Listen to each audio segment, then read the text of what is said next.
পিলখানা হত্যার বিচার পেতে অপেক্ষায় আছেন স্বজনরা, বললেন প্রধান উপদেষ্টা।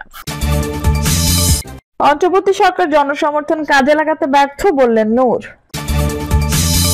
ধান লাগাইলো বিএনপি, কেটে নিল ছাত্র জনতা, বললেন ফজলুর রহমান। জানাবো নিয়মিত ছিনতাই হয় রাজধানীর ঢাকার 25 স্পটে। এবং সর্বশেষ জানাবো সরকারি চাকরিজীবী একদিন ম্যানেজ করলে ঈদের ছুটি 9 দিন। দর্শক শুনছিলেন সংবাদ শিরোনাম, এখন বিস্তারিত। পিলখানা হত্যার বিচার পেতে অপেক্ষায় আছেন স্বজনরা, বললেন প্রধান উপদেষ্টা। অন্তর্বর্তী সরকারের প্রধান উপদেষ্টা অধ্যাপক ডক্টর মোহাম্মদ ইউনূস আজ মঙ্গলবার জাতীয় শহীদ সেনা দিবসে জাতির পক্ষ থেকে সব শহীদদের প্রতি বিনম্র শ্রদ্ধা জানিয়েছেন। এক বাণীতে প্রধান উপদেষ্টা বলেছেন, আজ 25 ফেব্রুয়ারি প্রথমবারের মতো পালিত হচ্ছে জাতীয় শহীদ সেনা দিবস। 2009 সালের এই দিনে পিলখানায় সংঘটিত নির্মম হত্যাকাণ্ডের শিকার হওয়া সব শহীদের স্মরণে এখন থেকে প্রতি বছর এই দিনটিকে জাতীয় শহীদ সেনা দিবস হিসেবে পালন করার সিদ্ধান্ত নিয়েছে বর্তমান অন্তর্বর্তীকালীন সরকার। তিনি এই দিনে জাতির সূর্য সন্তান শহীদ সেনা কর্মকর্তাদের গভীর বেদনার সঙ্গে স্মরণ করেন ও বিনম্র শ্রদ্ধা জানান। তিনি তাদের বিদেহী আত্মার মাগফিরাত কামনা করেন। একই সঙ্গে তার শোক সন্তপ্ত পরিবারের সদস্যদের প্রতি সমবেদনা ও সহমর্মিতা জানান। শহীদ পরিবারের সদস্যরা একান্তে প্রয়োজন হারানোর এতগুলো বছর পরেও প্রিয়জন হারানোর এতগুলো বছর পরেও স্বজন হত্যার বিচার পেতে অপেক্ষা করে আছেন। উল্লেখ করে প্রধান উপদেষ্টা বলেন, পিলখানায় বীর সেনা সদস্যের নির্মম হত্যাকাণ্ডের পর অনেকগুলো বছর ধরে জাতি হিসেবে আমাদের নানা বিভ্রান্তিতে রাখা হয়েছে। রাষ্ট্র হিসেবে আমাদের এই নির্মমতার সুবিচার নিশ্চিত করতে দায়বদ্ধ। আমরা সেই লক্ষ্যে কাজ করে যাচ্ছি। সমব্যথী হয়ে দেশ ও জনগণ শহীদ পরিবার ও সব নিপীড়নের পাশে দাঁড়াবে সেই আশাবাদ রাখছি। একই সঙ্গে তিনি বলেন, এখন থেকে এই দিনটি আমাদের চেতনা ও অনুভূতির একটি নিয়ামক হয়ে দেশের জন্য যুদ্ধ করার ব্রত নিয়ে পথ চলা একদল সাহসী মানুষের অনাকাঙ্ক্ষিত নির্মম মৃত্যুর কথা মনে করিয়ে দেবে। তাদের এই আত্মত্যাগের স্মরণে আমরা জাতি হিসেবে যেন নিজেদের সঠিক পথে পরিচালিত করতে সংকল্পবদ্ধ হই। দুঃশাসন, ষড়যন্ত্র ও আত্ম অহংকারের আর যেন কোনো প্রাণ না হারায়। মানুষ যেন আত্মসম্মান ও মানবিক অধিকার নিয়ে নিজের যোগ্যতা ও মেধায় তার প্রাপ্য অবস্থানে পৌঁছাতে পারে, এই প্রত্যাশা করি। অন্তর্বর্তী সরকার জনসমর্থন কাজে লাগাতে ব্যর্থ, বললেন নূর। অন্তর্বর্তী সরকার জনসমর্থন কাজে লাগাতে ব্যর্থ বলে মন্তব্য করেছেন গণ অধিকার পরিষদের সভাপতি নূর হক নূর। তিনি বলেন, সরকারকে বেকায়দায় ফেলতে পতিত আওয়ামী লীগের অনেকেই দেশব্যাপী অপকর্ম করছে। নির্বাচন হয়ে গেলেই সব সমস্যার সমাধান হবে, এমনটাও নয়। নূর বলেন, রাজনৈতিক পট পরিবর্তনের পর অনেক শীর্ষ সন্ত্রাসীরা জামিনে বের হয়ে আবারও রাজত্ব গড়ে তোলার চেষ্টা করছে। ডিএমপি পুরোপুরি সক্রিয় না হলে দেশের অবস্থা আরো খারাপ হবে। পতিত সরকারের অনেকে এখনো ধরাছোঁয়ার বাইরে রয়েছে। তাদের গ্রেপ্তার না করতে পারলে তারাও সরকারকে বেকায়দা ফেলতে পারে। বাংলাদেশ পাকিস্তানের কাতারে যাচ্ছে, এটা অনেকেই প্রমাণ করতে চাচ্ছে।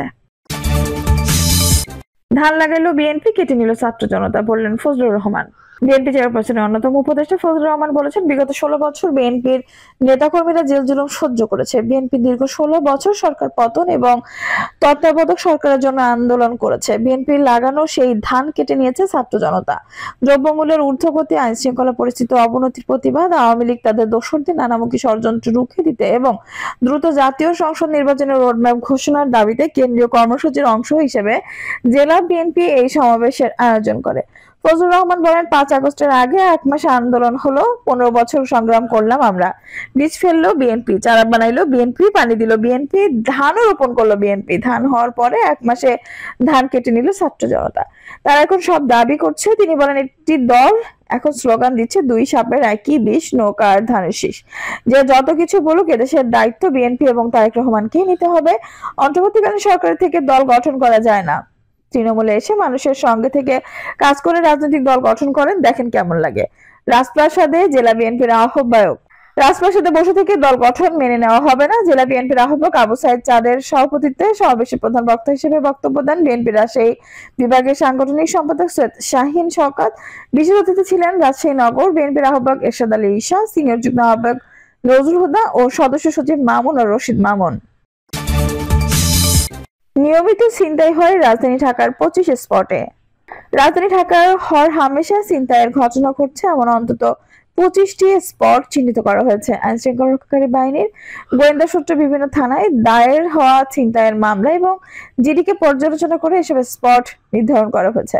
তবে ছিনতাইয়ের স্পটগুলো নির্ধারণের পরও কেন ওইসব স্থানে ঘিরে অপরাধের নিয়ন্ত্রণ করা যাচ্ছে না, এই নিয়ে নানা মহলে প্রশ্ন উঠেছে। আইন শৃঙ্খলা বাহিনীর সদস্যরা কেন ছিনতাইকারীদের আইনের আওতায় আনতে পারছে না এবং অপরাধ দমনে কার্যকরী ভূমিকা পালন করতে পারছে না, তা নিয়েও ক্ষোভ প্রকাশ করেছে রাজধানীবাসী। ক্ষোভ প্রকাশ করে রাজধানীর বাসিন্দারা বলছেন, দিনরাত কোনো সময় এই শহরে আমাদের নিরাপত্তা নেই। রাজধানী ঢাকা এখন অপরাধীদের জন্য স্বর্গরাজ্য। ছিনতাইকারীরা রাতে কোনো ধরনের বাধা বিপত্তি ছাড়াই অপারেশন চালাচ্ছে। তাদের কার্যক্রম দেখলে যে কারোরই মনে হবে এই শহরে তাদের থামবে না এমন কোনো শক্তি নেই। এই শহরে তাদের থামাবে এমন কোনো শক্তি নেই। প্রশাসন শক্ত অবস্থানে থাকার জন্য জানান দিলেও কার্যত মাঠ পর্যায়ে আইন শৃঙ্খলা পরিস্থিতি উন্নতির কোনো লক্ষণ নেই। রোববার 23 ফেব্রুয়ারি রাত 10:30টার দিকে রাজধানীর বনশ্রী এলাকায় ঘটে গেছে দুর্ধর্ষ এক ছিনতাইয়ের ঘটনা। বনশ্রী ডি ব্লকের 7 নম্বর রোডের 20 নম্বর বাড়ির সামনে 3টি মোটরসাইকেলে করে মোট 7 জন ছিনতাইকারী আনোয়ার হোসেন নামে এক ব্যবসায়ীকে গুলি করে তার কাছ থেকে বিপুল পরিমাণ সোনা ও 1 লাখ টাকা ছিনিয়ে নেয়। লোমহর্ষক এই ঘটনার ভিডিও সামাজিক যোগাযোগ মাধ্যমে ছড়িয়ে পড়ার পর নগরবাসী আতঙ্কিত হয়ে পড়েছে। একাধিক পেজ ও আইডিতে ছড়িয়ে পড়া ভিডিওটির কমেন্টে ঢাকা শহরের নিরাপত্তা নিয়ে প্রশ্ন তুলেছেন তারা। ঘটনায় ভাইরাল হওয়া ভিডিওটিতে দেখা যায় ওই ব্যবসায়ীকে যখন প্রকাশ্যে গুলি করা হচ্ছিল তখন তিনি জীবন বাঁচানোর জন্য মাগো মাগো করে চিৎকার করছিলেন, কিন্তু তখন তাকে বাঁচাতে পুলিশ বা আইন শৃঙ্খলা নিয়ন্ত্রণে মাঠ পর্যায়ে যেসব বাহিনীর সদস্যরা কাজ করছেন তাদের কাউকেই আসতে দেখা যায়নি। ও বাহিনী ও স্বরাষ্ট্র মন্ত্রণালয়ের পক্ষ থেকে বলা হয়, রাতের ঢাকা নিরাপত্তা টহল ব্যবস্থা জোরদার করা হয়েছে, কিন্তু এসব ঘটার সময় কোনো টহল পার্টিকে কেন পাওয়া যায় না, প্রশ্ন নাগরবাসীর। রোববার রাতে বনশ্রী ওই ভয়াবহ ঘটনার পর স্থানীয় বাসিন্দারা দাবি করেছেন গত 20 বছরেও তাদের এলাকায় এমন ঘটনা ঘটেনি। তারা বলছেন ঘটনার পর আইন শৃঙ্খলা বাহিনীর লোকজন ঘটনাস্থলে এসেছে শুধু ক্যামেরার সামনে নিজেদের ছবি তুলতে। তাদের কার্যক্রম দেখে মনে হচ্ছে ছবি তোলা নিরাপত্তা দেওয়া নয়। ইশাজান পপি নামে বনশ্রী এলাকার এক বাসিন্দা বলেন, আমি বনশ্রী এলাকায় আছি। 2005 সাল থেকে এই পর্যন্ত ডাকাতি তো দূরের কথা, আমার এলাকায় কখনো ছিচকে চুরিও হয়নি। তবে রোববার রাতের মতো এত আতঙ্ক আর কখনো লাগেনি। দরকার হয় সবাই মিলে ব্লক ভিত্তিক পাহারার ব্যবস্থা করা হোক, প্রয়োজনে আমি নিজেও নামবো। বাড্ডার বাসিন্দা মোহাম্মদ সাইদুর রহমান বলেন, রাত কিংবা দিন এখন কোনো সময় এই শহরকে আর নিরাপদ মনে হয় না। মনে হয় আইন শৃঙ্খলা বাহিনী চোর ছিনতাইকারীদের কাছে আত্মসমর্পণ করেছে। আর তো কোনো বাহিনী নেই যে সরকারের মাঠে নামাবে, সব বাহিনী তো আছে মাঠে, তাহলে এই অবস্থা কেন? পুলিশের পরিসংখ্যান অনুযায়ী গত জানুয়ারিতে সারা দেশে হত্যাকাণ্ডের শিকার হন 294 জন।